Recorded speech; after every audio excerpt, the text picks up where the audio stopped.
Hello guys and welcome back. Today we are going to be talking about the cancelled Borderlands PreSequel DLC called Luxy's Space Adventure. So let's get right into it.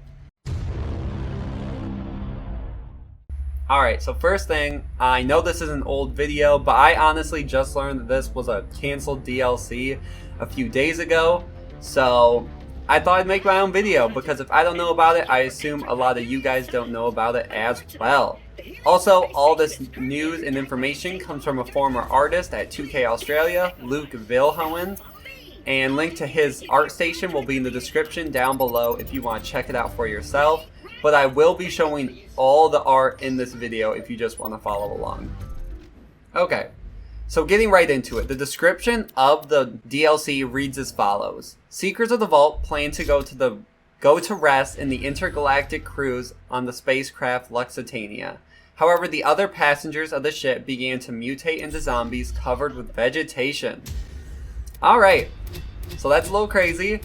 And now we'll start breaking down the concept art and how it relates into that description that we read about. So 2 years ago, helper bots were the first piece of concept from this DLC posted by Luke. Except at that time we didn't know about the DLC. All he said was it was a Borderlands PreSequel cancelled DLC. And helper bots, they look like modified claptrap units, could be anything. Until he kept posting more and more art. Because then a few days later he posted a flamethrower with the caption, quote, designed for a boss weapon for the cancelled Borderlands DLC. So that gets us somewhere. Having a boss, that means that it's not an arena, because all the arenas in Borderlands, they really didn't add new enemies. And it means it just wasn't another character. It was either like a headhunter or a full-fledged story DLC. Then some shops were shown and random kiosks and world building, which also had like the bright aesthetic. And that's something I did like about the PreSequel just in general. They were really bright and colorful and retro, and that feel that, I don't know, it was really cool. And then the next big news was when Luke released the signage for the official DLC. It was called Luxy's Space Adventure, but he also referred to it as Luxy's Ride. So still in concept, still deciding, but it kind of showed people that they were planning on this. They were making signage, they were making characters, they were making NPCs. And then we learned that they were also making two bosses. One of the bosses almost looks like Badassosaurus from Borderlands Torgue's DLC. Except the dinosaur's on 4 legs and it has a weapon on top, like a gun with riders controlling it and on top of the machine. It almost reminds me of the elephants from Lord of the Rings. You know, all the people on top of it, but hey, that's another video. And then we got a few pictures at Luxy's Ride itself. It's a rail car with a bunch of seats, and we know Luxy is the little star character who drives it.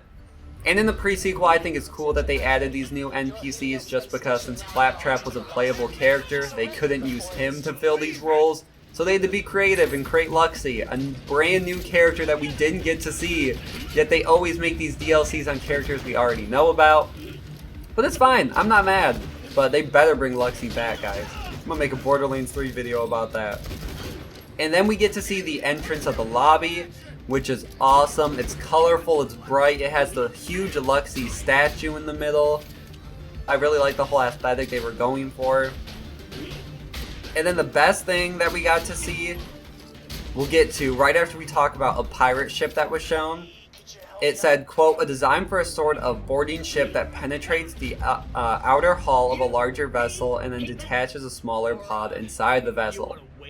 So we assume that pirates come on board, they break into Luxy's ship or big cruise ship, the Luxitania.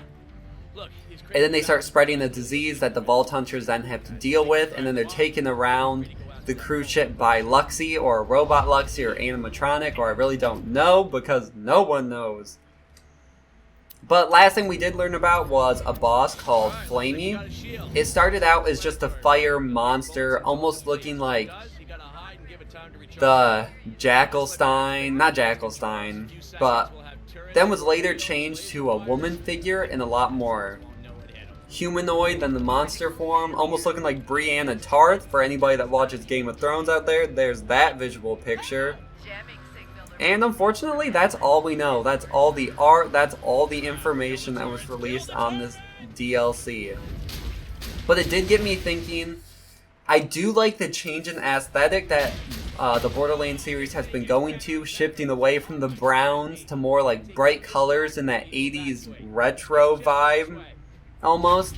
Between the Cromrax DLC, I feel like started the trend. The Wamban Island was awesome. Cromrax was all bright in a bunch of different colors. And then Borderlands the pre-sequel itself was crazy bright, really cool, with all the lasers. And I really felt like they did awesome on the Claptastic Voyage DLC, just all the promotion and worlds and all that. And I think the Luxy Space Adventure would have continued the trend just with the art we've seen. But hey, that's just me, and it also got me thinking, I don't think Gearbox is dumb. I think they were planning on releasing 4 story DLCs for the pre-sequel, because they know that's what their fans like, and I don't think they're oblivious to all of us, even though we like to think so. So I think that they were planning on releasing 4, but I just think 2K Australia shut down. Gearbox itself had to finish the Claptastic Voyage DLC, so obviously it wasn't fiscally viable from the very beginning.